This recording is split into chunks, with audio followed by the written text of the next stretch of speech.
В Ухтинском центре творчества имени Карачевского теперь готовят будущих 3D-дизайнеров и биологов. Образовательные программы открыли благодаря федеральному проекту «Успех каждого ребенка».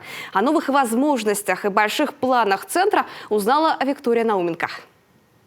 Мощные микроскопы и компьютеры, красочные макеты и плакаты. Учебная аудитория похожа на игровую комнату. Да и малыши здесь увлечены не меньше, чем в игровой. На это занятие ребята принесли из дома кусочки разных материалов и теперь изучают их под микроскопом.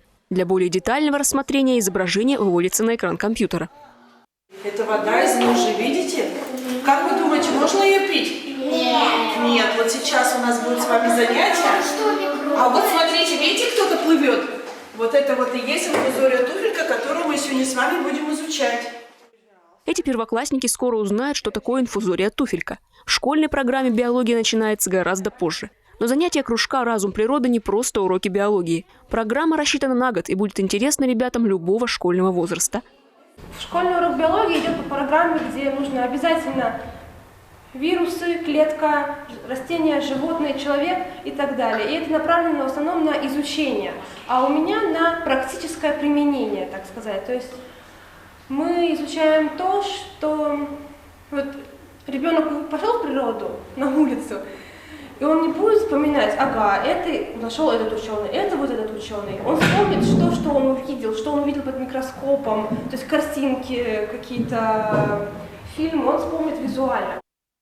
Направление «Разум природы» открылось в Центре творчества в этом учебном году в рамках реализации федерального проекта «Успех каждого ребенка» нацпроекта образования. На проектные средства было закуплено современное оборудование, которое в сочетании с увлекательными рассказами педагогов способно увлечь ребят всех возрастов. Приобретены макеты флоры, фауны в различных больших увеличенных форматах, то есть чтобы в практической плоскости ребята познавали окружающую среду. Но здесь, то есть это не просто как обыкновенные юные натуралисты, как юнаты, да, но именно как ученые. Здесь уже научно-исследовательская деятельность дополняется. В принципе, были приобретено, но у нас были, мы сейчас дополнили, это у нас лабораторное оборудование, это что касается научно-исследовательской деятельности. Благодаря проектным средствам в Центре творчества открылся еще один новый кружок такого актуального направления, как 3D-моделирование и анимация. Называется «Поколение Кибер». Для занятий были закуплены современные ноутбуки, на которых можно будет устанавливать все необходимые программы. Первый год обучения будем изучать именно моделирование, второй год уже углубимся с ними в программирование и в анимирование. То есть сейчас они научатся создавать модельки, какие-то образы, а потом уже в последующем их как-то анимировать и оживлять.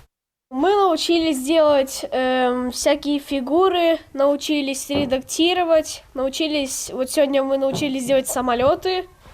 Программа, в которой ребята сейчас учатся работать, самая простая в использовании и может стать основой для дальнейшего углубленного изучения 3D-моделирования и смежных сфер деятельности. У нас был с ними разговор на эту тему. Допустим, кто-то хочет создавать мультики, кто-то игры, кто-то комиксы, кто-то хочет заниматься дизайном вообще. И то есть каждый ребенок будет нацелен на свой вид деятельности. Заставлять их кто-то насильно делать именно мультики или именно игры никто не будет.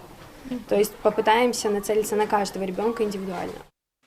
Сейчас на базе Центра творчества имени Карачевского действуют 22 творческих объединения. Но уже в этом году их станет еще больше. В ближайших планах кружок любителей астрономии при планетарии и станция юных техников с мини-зооуголком.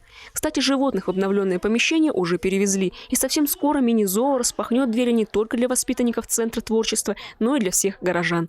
Виктория Науменко, Павел Лагутин, телеканал Юрган, Ухта.